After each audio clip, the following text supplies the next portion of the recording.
Assalamu Alaikum. Walaikum Assalam. So excited to hear the remaining story, huh? I was waiting for you, Baba. All right, I will tell you the story now. Now listen carefully. Bismillah.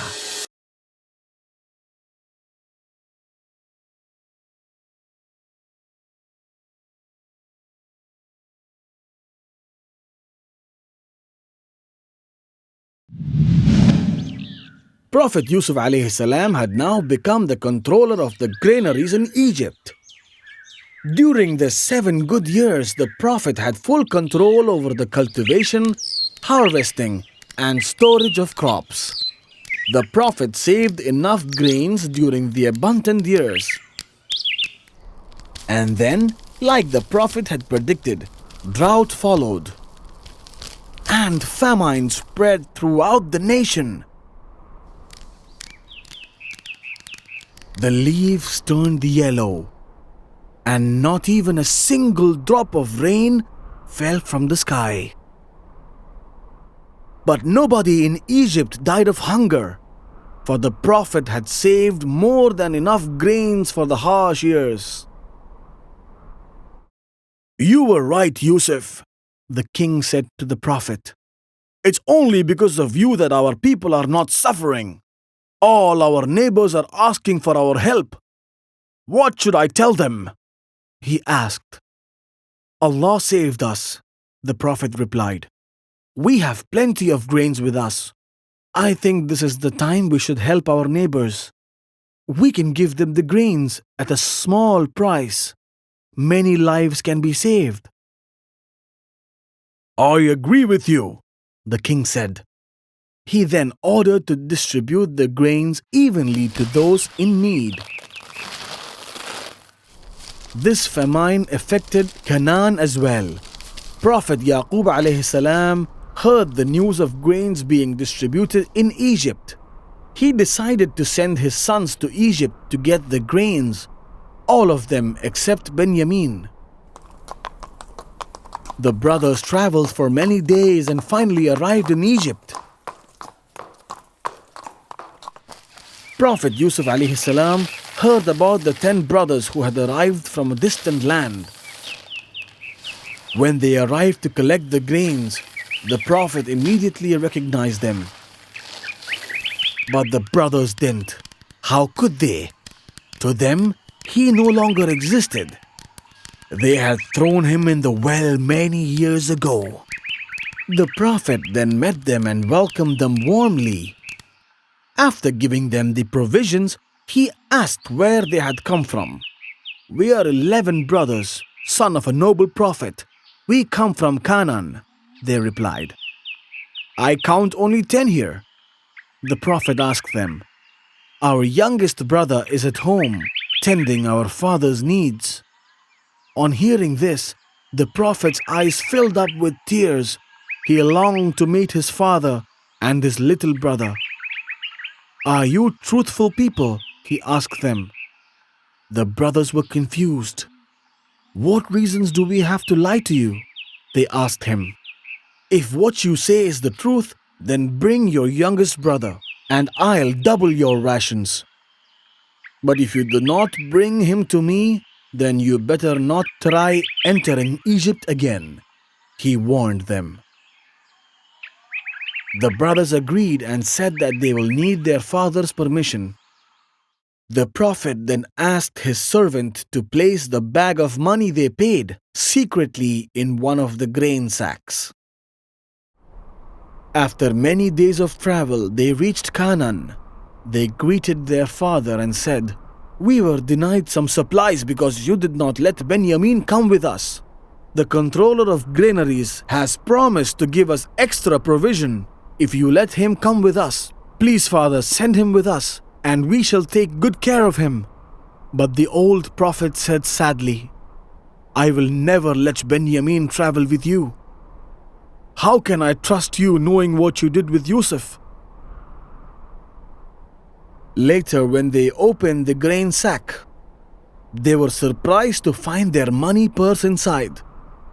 "Look, father," they said, The noble official has returned our money. This is a proof that they will not harm our brother." But the old prophet refused again. After a few months, when they had no more grains, Prophet Yaqub alayhi salam asked them to travel to Egypt. "We cannot go there without Benyamin," said one of the brothers. They reminded him of the warning given by the Egyptian official. The old prophet finally agreed, but only after they took an oath to bring him back safely. "Allah is witness to your pledge," he reminded them before they left. The Prophet blessed them as they set off for Egypt and prayed for their protection.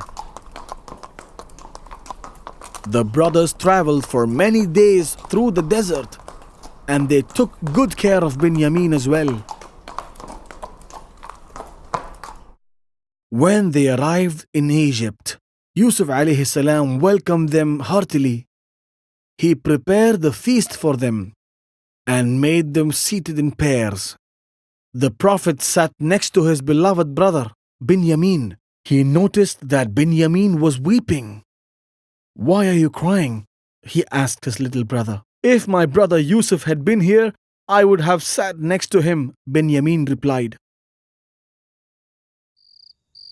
That night, when the Prophet and Benyamin were alone in the room, the Prophet asked his brother, "Would you like to have me as your brother?" But Benyamin respectfully answered that he regarded him as a wonderful person, but he could never take the place of his brother. On hearing this, the Prophet broke down and said, "Benyamin, I am your brother who was lost. Fate has brought us together after so many years." Benyamin exploded with joy when he heard this. "Listen to me," said the Prophet. "This should remain a secret for the time being." Benyamin agreed and he flung his arms around the Prophet. They cried and shed tears of joy. The next day, when the brothers were loading the bags of grains, the Prophet ordered one of his servants to keep the golden measuring cup inside Benyamin's saddlebag secretly. When the brothers were ready to set out, the soldiers came running to them. "Oh, brothers, stop there! You are thieves!" shouted the soldiers. When the people around heard this, they gathered around the brothers. "What have you lost?" asked the confused brothers. "The king's golden cup," said the soldier. "We didn't come here to steal," said another brother. The Prophet had instructed one of the soldiers to ask the brothers the following question: "What punishment would you give for a thief?" "According to our law, whoever steals becomes a slave to the owner of the property," answered a brother. "We shall apply your law instead of the Egyptian law then," said the soldiers. They started searching the bags one by one. When they reached Benyamin, they pulled out the king's cup from his bag. The brothers were stunned. They thought of their father and the pledge they had taken. They began to beg the Prophet for mercy. "Yusuf, O minister, take one of us instead," they pleaded. I really want to know what happened to the Prophet. That I will tell you in the next episode. What happened then? Don't worry, my son. It's getting very late. I will tell you the remaining story tomorrow for sure. Oh no. Shall I ask you a few questions from the story? Of course, go ahead, Baba. All right, now tell me what happened to the Prophet after he was released from jail.